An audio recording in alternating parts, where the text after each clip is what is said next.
Okay, I am back again. Today I'm going to talk about sabotage.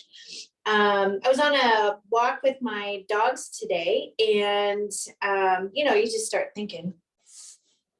Some of the things I thought, oh, maybe I'll just do a little vlog or YouTube about this, because it's a really common thing when it comes to self-sabotaging behavior, because we all do it.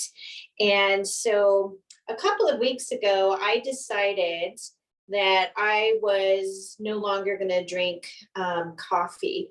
And there's such a glare on my glasses. I'm going to have to take those off. I don't have to read anything, so I can probably take them off. Okay.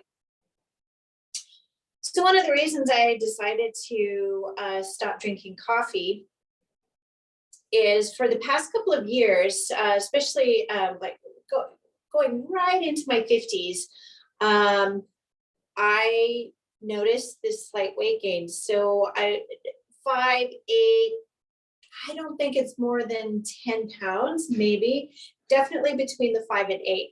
Now, while that doesn't seem a lot to a lot of people, I'm only 5'2", so you can amplify that a bit more, because that shows up as though I actually gained more. Now, some people will put that off as menopause, but in the previous video, I did talk about that I had entered menopause when I was 31 because of surgery. So I had a hysterectomy at 31 because of excruciating cramps and such. I won't get into the details of that. There's a lot of emotional things that went on around that to cause that to be an issue. It's neither here nor there, but this is part of the background for this story. And but during the time I went through no symptoms. I did keep the left ovary, but at some point it's not going to be doing anything. Okay, so again, I didn't have weight gain, I didn't have hot flashes or anything like that, and I managed everything through food. Okay, so it's a really wonderful course that I took to enhance knowledge I already had going through the CHEK Institute. And he was also a CHEK practitioner. If you guys are familiar with CHEK, then you would understand this aspect of it. And this was a really comprehensive course for the metabolic blueprint, which they now call the thyroid restoration, because of course it's very important for that aspect of hormones, is our thyroid as well. And it's East West Healing, by the way. You can definitely go check them out, eastwesthealing.com. They're an amazing group of people. Anyway, so I managed everything with just food and exercise, and of course going through that 6 foundational factors that I discussed in that previous video. And again, if you hadn't watched that one, 6 foundational factors are thoughts, breathing, hydration, sleep, nutrition, working out versus working in. Okay, so during that time, it's been just interesting where you feel kind of stuck. And so now it's going into my 50s. I think it's less of a menopause thing and more of a shifting into my 50s, because our bodies will shift. And of course we have control over some of that, of course. And so during that time, I entered my 50s in 2020. This is when the lockdowns essentially happened. And I was really too busy trying to keep my business open to worry about that aspect of it. That was a worry I didn't actually need to take on, because an additional worry would have created additional stress, which would have created additional weight. Okay. And so I was really conscious of that. I was, of course, busy enough with the studio that I was maintaining. Okay. Not too much was happening at this point. Okay. So in the end of 2020, I decided that it was best to downsize. So I closed the studio. I was still doing well with my PDTR practice, my personal training, lifestyle coaching. And the yoga was doing okay. Not enough for me to stay open. I still teach yoga. I closed the studio and I moved into a gym, and I utilize the space. So I still teach my yoga classes, my bar classes, the sculpting class, which is more of a SEAL training type format. So it's not really sculpting. That's a little harder than that, but you are sculpting. So anyway, of course I'm still doing everything that I was doing before. This is where I really noticed it, because I thought, okay, the stress of that is done. I can relax a little bit. It's a different stress I'm dealing with, of course, as you shift your business plan and anything like that, of course. And so got back into, I could lift more regularly. That definitely helped. But of course, in the previous video, I was talking about my knee. My knee is going to definitely be a limiting factor with certain things. So right now, my knee is doing well. I've backed off all of my big lifts for the past couple of weeks as well. I still do my classes. I teach up to 10 classes a week. Plus I'm doing my knee exercises, and I'm getting back into, I'm adding the dog walks back in. That actually gets my knee more than anything else. But so I'm getting ready to add back in certain lifts that I know my knee easily, most of the lifts my knees easily tolerate. But you want to walk into this slowly. But okay, so doing really well with that. Because what I noticed with this weight gain, because my measurements were the same. And I'm like, if I gained weight, how come my measurements are the same? Well, I probably lost muscle mass, and now there's body fat there. So it's my muscle didn't turn into fat. So by the way, that does not actually happen. So I lost mass. Okay. And I don't know, I'm watching some of my clients, I'm watching other people, and this may be just something that happens. Okay. Of course, we can prevent that, of course, right? And so that's one of the reasons why I'm like, okay, I got to get back into lifting, develop that muscle mass. Some weight did come off. So even though my measurements were the same, I know it seems a bit bizarre. So now I look different. Okay. So that's changing. And there's going to be aspects of my clothes that were just a little tighter. And so that part has now changed again, which is good. So I'm not doing yo-yo dieting or anything like that. I'm still eating, still going through that checklist, eating properly. My supplements was really huge on this particular one. I find going into your 50s, supplements are more a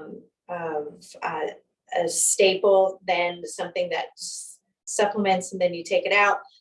Though again, this is for me, though what I'm finding with these supplements is I do need to cycle them in and cycle them out, because they do have, once they've served their purpose, I don't need them, right? And again, that's a matter of you're tracking certain things. So, and also feeling that's important to really connect with your body on this.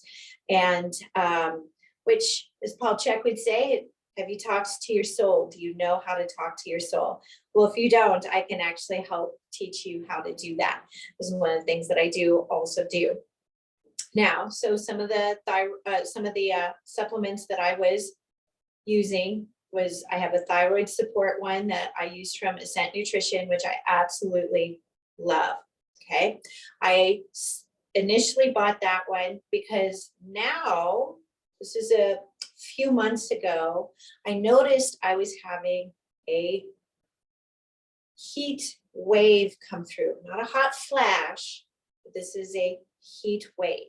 It would come up, I would notice I would get hot or warmer, but it wouldn't be debilitating. It wouldn't be, I just noticed it. Okay, it wouldn't stop me. Would it wake me up in the middle of the night? it was really hard to tell what was waking me up in the middle of the night. I have 3 dogs that sleep with me. Could have been my dogs, right? So it could have been a cumulative of things and such. So I had added that in, and I did talk about that in that previous video. And but it just seemed like, I'm like, okay, my mindset's on target. Hydration is good on average. General rule of thumb, 90% of the time, general rule of thumb is that you drink half your weight in ounces per day. And that can be plus or minus depending on what's happening. But so I know I'm doing that. Breathing had changed because of something going on in my body. It was a little bit more challenging to keep just nasal breathing. It was like I was getting out of breath. So again, these are things to take note of, okay? Sleep, sort of disrupted. Disruption is a disruption. So it's not sort of, it was a disruption, but I could fall back asleep. But there were nights where I couldn't fall back asleep. When that happens, I do certain things. I have a checklist for that too. What is it? Is it food?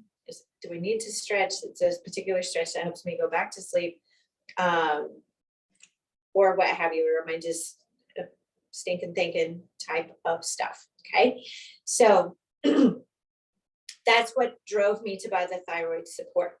Okay, now, and with the combination of the organ supplements taking and the liver support, no more heat waves, none at all whatsoever. They've been gone for a month now, probably, but I only experienced this for a few months. I didn't even really experience it for very long, and long enough for me to go, oh, I need to supplement with things. And I do half of what the recommendation is now because I don't need the full recommendation anymore. Okay. So there's still something missing and you could feel it. I'm like, what is it? What is it? Right. So I'm just going through some posts, watching some posts, some channels. And one of the posts was his own developed meme where it was talking about caffeine lowering testosterone. Well, that just caught my eye. Right. And I'm like, because that's really all I'm doing now. And to be honest, coffee wasn't even tasting good in the morning, okay, anymore. It'd been that way for several months. And that could have been from the supplementation that I'm getting everything that I'm needing. And now it's like, I don't, bleh, okay. Now I didn't need coffee because I was tired. I just enjoyed drinking it in the morning. It was warm, it was cozy. So when I did my coffee, I put a tablespoon of collagen in it plus heavy whipping cream. So it was pretty heavy because I was dumping it on an empty stomach. So I didn't want to dump black coffee on an empty stomach. So that's why I put quite a bit of heavy cream and that collagen in there. You can call it bulletproofing if you want. I had always done this before bulletproofing became a popular term. Okay. So I was like, okay, well, I'll just give it up. Okay. So that was 2 weeks ago. No headaches, no problem. None of that, no grumpiness or anything like that. Now, does that happen to people? It sure does. But I've noticed when people are really, truly ready to stop whatever it is that it is, you can go cold turkey with minimal to no side effects. Okay.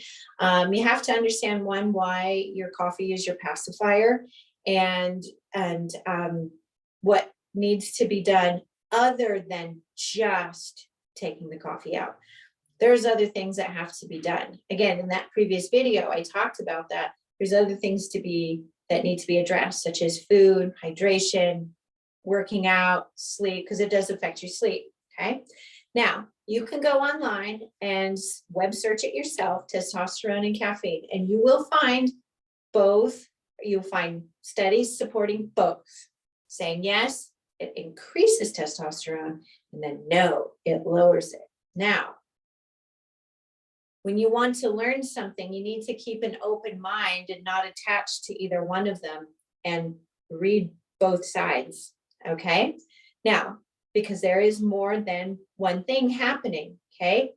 Maybe you're under enough stress that the coffee would not have an increasing testosterone effect, which, to be honest, I find it actually to be bullshit on that one. And it's just a personal opinion on that. Do they use it for pre-workouts? I'm in a gym where this is what they do for pre-workout. And but these guys eat, they take care of themselves. It enhances the workout where they're going to really increase testosterone. So caffeine increases, has a stress response to the body. It increases cortisol. If everything is working fine in your body and you're doing everything appropriately, then all the systems are going to be doing what they're supposed to be doing. And if you go right in there and you do your lifts, you're probably going to have a really positive outcome. But let's say you're not, which is probably most of the population, you're not going to have that desired effect.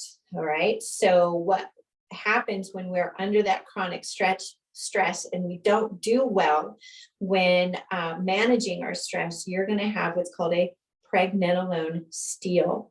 And what that means is that pregnenolone, which would be there for us to be a precursor for our steroidal hormones, which is testosterone, the estrogens, and progesterone for rest, repair, recovery, that gets then shunted off to more stress hormone production. So you have to be careful with that. You have to be really discerning with that and not just take bits and pieces and do whatever it is.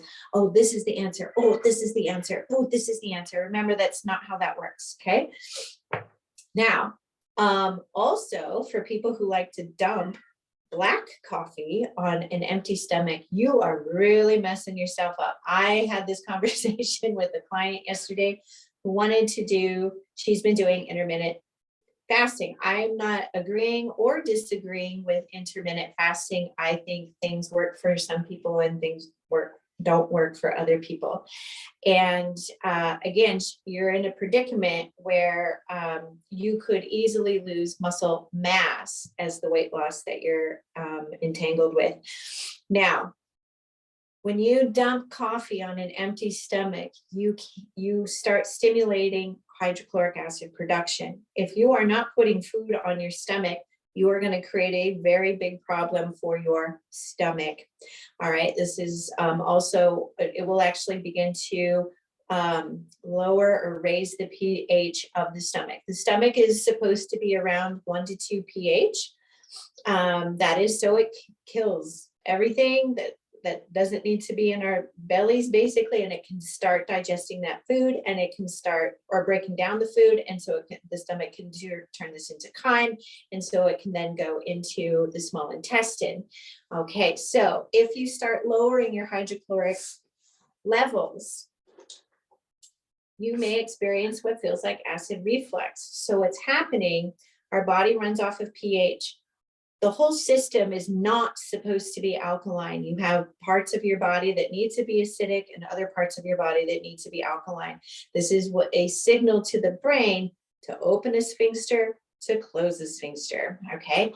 Now for your mouth, alkaline, stomach, acidic, obviously, small intestine, acidic, or it needs to be basic or alkaline. Large intestine, then it would be the opposite of that, okay? Because as that chyme coming out of your stomach, which is acidic, enters into the small intestine, that is a signal for the small intestine to begin releasing bicarbonate into the system to start making it more alkaline, so it can start absorbing nutrients. Okay, so the majority of the people, their digestive systems is shit. It's complete total shit, and so dumping coffee on their already sluggish digestion is only going to make matters worse. And of course, again, you can web search this, research it. What can you do for that? Well, I'm not on here to tell you what to do for that, but there are things to do around that. I'm just giving a background because people go, oh my God, I can't give up my coffee. If you're in that place, that's your pacifier. And you just need to maybe change how you're doing your coffee. Okay. Maybe you need to add the collagen and shift it into heavy whipping cream. And if you're all weird about dairy, it's always your source. You don't have to do milk. Okay. Milk or dairy, you can have an alternate source. Okay. So these are my choices. My choices don't have to be your choices. Okay. So, or eat your breakfast first and then drink your coffee. Well, I'm not hungry in the morning. That's a stress response, by the way. Okay. Now, I've been in this business for over 30 years, so I know what people are going to say, and I get it. It's a process. How do we help you through the process? Well, give me a call. Send me a message. I'll help you. Okay. So now here I am. I got to go back to my morning. Okay. So I wake up going, oh, it's been 2 weeks. I kind of want coffee. And I'm like, oh, you know what? Just this morning, I'll do it. I can do it just this morning. That is shit talk. That's going to get you back on the very beginning of why you stopped in the beginning or in the first place, feeling like shit. Okay. So we have push pull when it comes to goals. Okay. My push was coffee wasn't tasting good. I want to be healthier. I think I have lower testosterone than what I should have. I think I want to, my clothes don't fit very well. They fit okay, just not the way that I want. Okay. And so I'm going to stop coffee. That was my push. It was easy. Okay. So now it's also me feeling better is the pull, right? Okay. Well, now I'm feeling better. My clothes actually do fit different, even in these 2 weeks. Okay.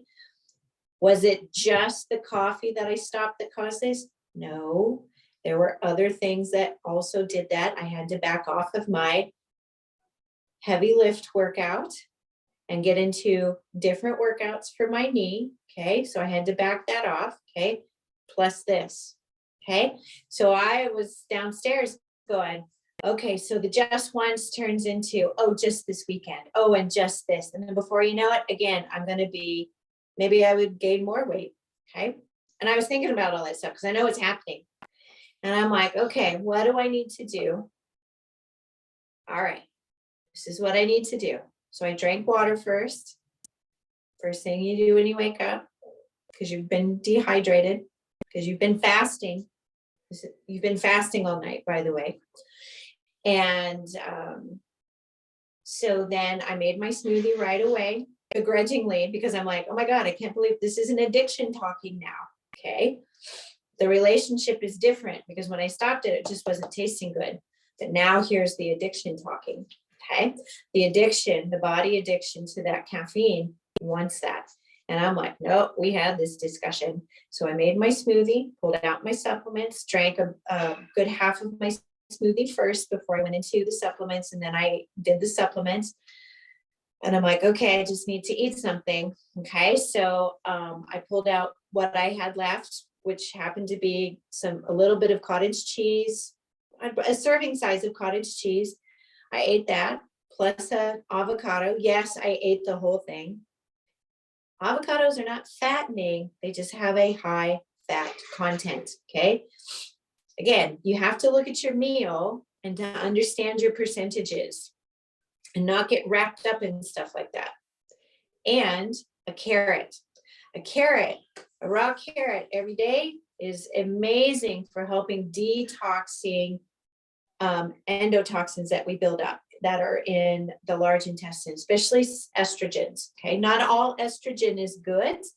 Okay. There's 3 different types of estrogens that we have in our body. Okay. And one of them is not ideal to have in high numbers. Okay. So the body, I eat about 2 to 3 raw carrots. There's a raw carrot salad you can do too. I don't do that one because I love it. It tastes ridiculously delicious. And then I eat too much of it. and then it really makes me bloat. So I just eat a single carrot 2 to 3 times a day. And that's a little bit better. Okay. And then I chilled out. Now, if I wanted coffee after that, it would have been a little bit different because when the body's healed, the caffeine can have a healing effect. because it can help release magnesium. But I did not eat anything that would entice me to do that. If I had a heavier protein meal, I probably would have possibly considered that. But I'm only 2 weeks in. Okay, so self-sabotage, it was right there. And we all go through this. So this is why I thought, oh, well, maybe I'll talk about that. And so people can have a little bit understanding. One, we all do it. I'm not perfect. Anybody that you're looking to for advice, we're not perfect. And so I'm definitely not going to present it that way. And one of the key things is talking to your soul. Okay. And this is where you